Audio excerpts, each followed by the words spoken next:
I mean, this is a 2 days workshop for all members of the Judicial Service Commission. And I'm sure by the end of this workshop tomorrow, the Judicial Service Commission will communicate to Kenyans on how it will address those issues of the Chief Justice and his deputy.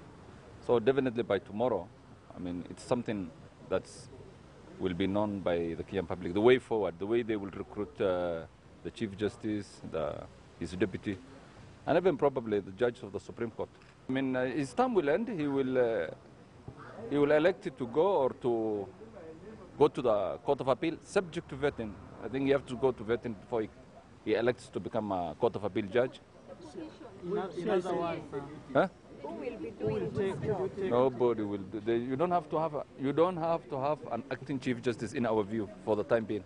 I mean, if the President and the Prime Minister have agreed that the Judicial Service Commission will do the recruitment, that's a process that can be done very quickly, in my view, a month maximum, maybe 2 months at worst. There are two principal judges of the High Court, one for the High Court, one for the Court of Appeal, that are supposed to run their respective courts. You know, the assignment of cases, who will sit in what court, who will go where, that is something that can be done by those two officers.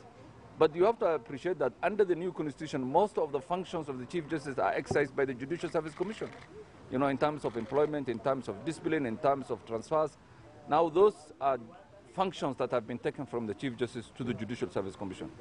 We are electing a vice chairman today, so that vice chairman will be acting chair, but we are electing a vice chairman today.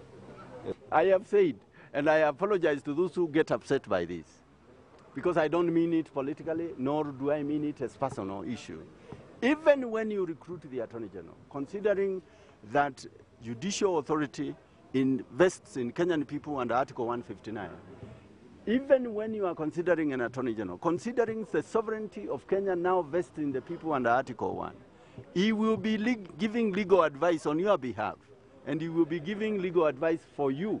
He will be giving legal advice to you. And therefore, it should be advertised, again, using a mechanism that allows the public to feel that they have participated. In the past, I've only been dealing with Article 10, which talks about public participation. But our people, notwithstanding approving the Constitution, have forgotten that judicial authority derives from them under Article 159, sovereignty vests in them under Article 1, and so that even when an Attorney General is giving legal advice on anything, that advice is on your behalf and it's to you. It is not just to either the two principals or to a government department. The advice, you remember the issues that we had, and I'm glad you raised the question on Anglo-leasing.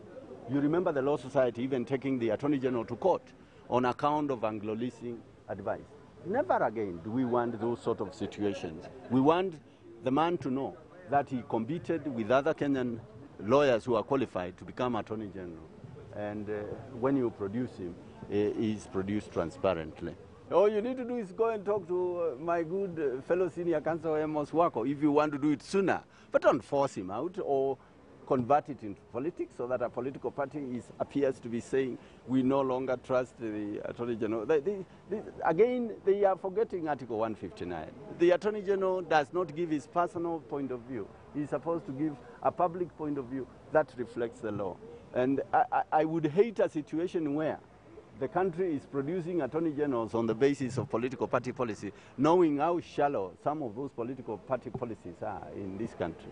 So that's my point of view. I don't agree that you can go to Parliament and pass a motion of no confidence in the Attorney General, particularly before you appoint the prosecutor under Article 157. After you appoint the prosecutor, allow me not to say more than that.